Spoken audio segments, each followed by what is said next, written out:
Halo, Assalamualaikum. Ketemu lagi sama Ibu di pembahasan klasifikasi makhluk hidup. Kali ini kita akan membahas tentang fungi dan plantae. Tahu nggak fungi itu apa? Fungi itu adalah jamur. Plantae apa? Plantae adalah tumbuhan. Oke ya, kita mulai ke fungi dulu. Tapi sebelumnya kita baca basmalah. Bismillahirrahmanirrahim. Raditu billahi robba wa bil islami dina wa bi Muhammadin nabiyya wa rasula. Allahumma inni as'aluka ilman nafi'an wa rizqan thayyiban wa amalan mutaqabbalan. Sekarang kita amati gambar berikut ini.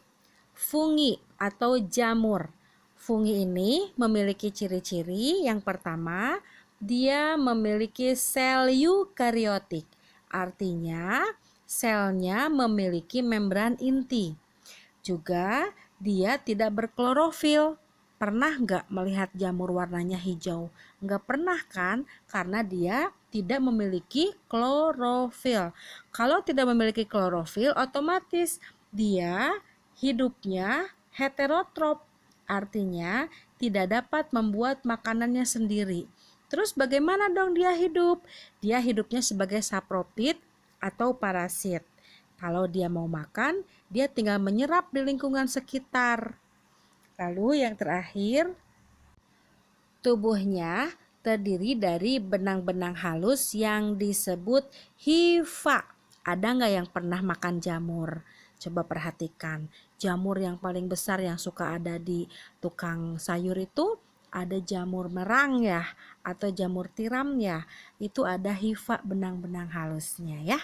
Oke, sekarang perhatikan fungi ada dua jenis, ada yang mikroskopis dan makroskopis.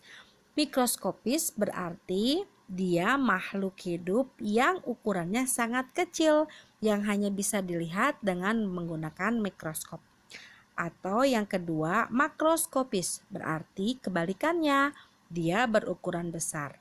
Sekarang, apa saja sih fungi yang mikroskopis? Dia adalah hammer dan ragi. Kalau yang makroskopis apa? Ada jamur merang, ada jamur kuping, ada jamur tiram, jamur kancing, dan jamur shiitake. Kesemua jamur makroskopis ini mungkin ada di antara kalian yang pernah memakannya. Karena jamur manfaatnya salah satunya adalah bisa dikonsumsi. Kalau yang mikroskopis, contohnya dalam keseharian kamu sering makan roti nggak? Atau sering makan tempe nggak? Atau pernah kamu makan tape? Itu adalah kegiatan dari ragi. Ragi itu adalah jamur yang bersel tunggal. Sekarang, berdasarkan jenis spora seksualnya, jamur dibagi menjadi 4 divisi.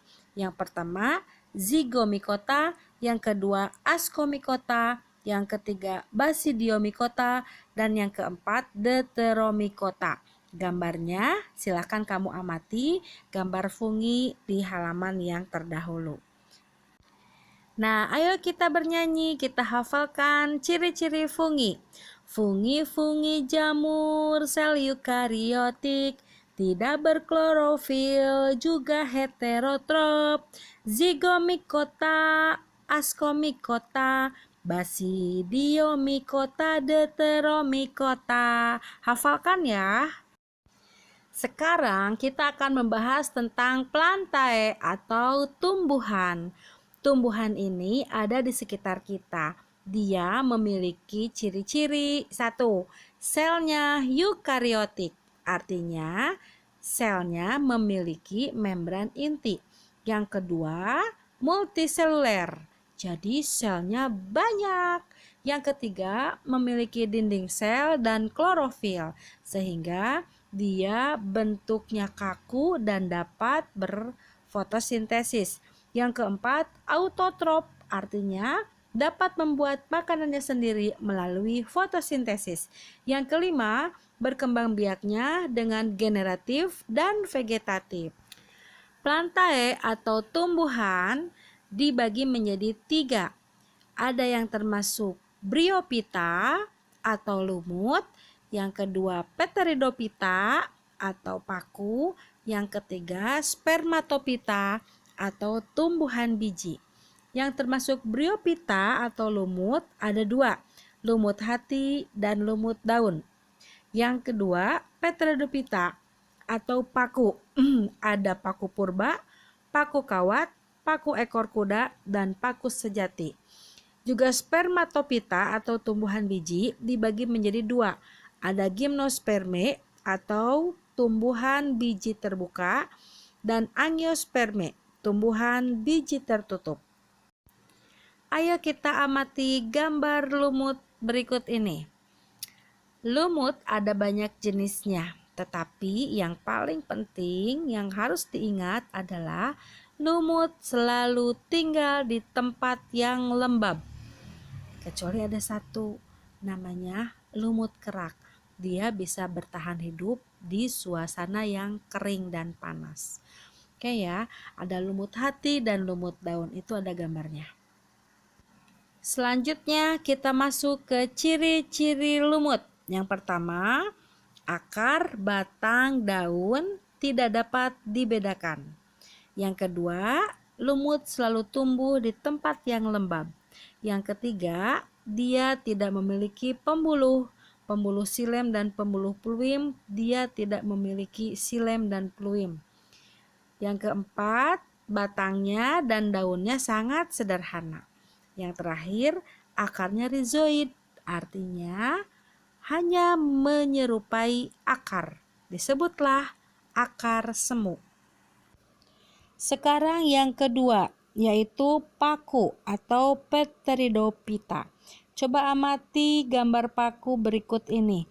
Mungkin di sekitar rumahmu kamu pernah memiliki tumbuhan seperti ini, karena salah satunya tumbuhan paku itu dapat dijadikan sebagai tumbuhan hias.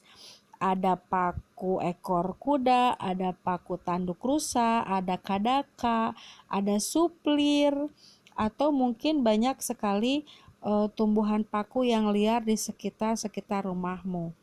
Ciri khasnya, di bawah daun pakunya itu selalu ada spora. Apa saja sih ciri-ciri paku? Yang pertama, paku dapat dimanfaatkan sebagai tanaman hias dan sayuran. Yang kedua, akar, batang, dan daunnya sudah dapat dibedakan dengan jelas. Yang ketiga, memiliki spora untuk berkembang biak. Yang keempat, memiliki pembuluh silem dan fluim sebagai alat angkutnya. Yang kelima, akarnya rhizoid atau semu seperti serabut. Perhatikan bagan tumbuhan biji atau Spermatophyta berikut ini. Spermatophyta dibagi menjadi 2. Ada yang disebut Angiosperme atau tumbuhan berbiji tertutup. Yang kedua, Gymnosperme atau tumbuhan biji terbuka. Tumbuhan biji tertutup memiliki ciri-ciri bijinya diliputi oleh daging buah. Keping bijinya kalau satu disebut monokotil, yang keping biji 2 disebut dikotil. Dia memiliki bunga sejati. Gymnosperme memiliki ciri-ciri akar tunggang, bijinya tidak terbungkus oleh daging buah, dia juga memiliki bunga jantan dan bunga betina secara terpisah. Pohonnya membesar dan berkambium. Ayo kita amati tumbuhan biji atau Spermatophyta. Mungkin di lingkungan rumahmu ada yang memiliki tumbuhan ini, atau bahkan ada yang pernah memakannya. Oke ya, kita lihat satu persatu. Monokotil, tumbuhan biji berkeping 1. Siapa aja sih yang termasuk monokotil? Ada pisang, ada nanas, ada padi, ada salak, ada kelapa, ada bambu, dan masih banyak yang lainnya. Juga yang kedua, tumbuhan dikotil atau tumbuhan biji berkeping dua. Siapa saja? Ada anggur, ada pepaya, ada mentimun, ada labu, ada jeruk, ada rambutan, ada durian, dan masih banyak yang lainnya yang sering buah-buahannya yang sering kamu makan. Itu adalah termasuk tumbuhan biji berkeping dua dan berkeping satu, karena salah satu manfaat dari tumbuhan biji dapat dimakan atau dapat dikonsumsi. Ayo kita bernyanyi lagi supaya kita bisa menghafalkan Kingdom Plantae. Lumut hati lumut daun itu Bryophyta, paku purba paku kawat Pteridophyta, paku ekor kuda dan paku sejati itu juga Pteridophyta, spermatophyta, spermatophyta, gymnosperme dan angiosperme.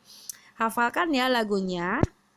Oke, kita tutup materi hari ini dengan membaca hamdalah. Alhamdulillahirabbil alamin. Jangan lupa isi absen dan juga isi kuisnya di Google Form. Terima kasih. Ibu pamit. Wassalamualaikum warahmatullahi wabarakatuh.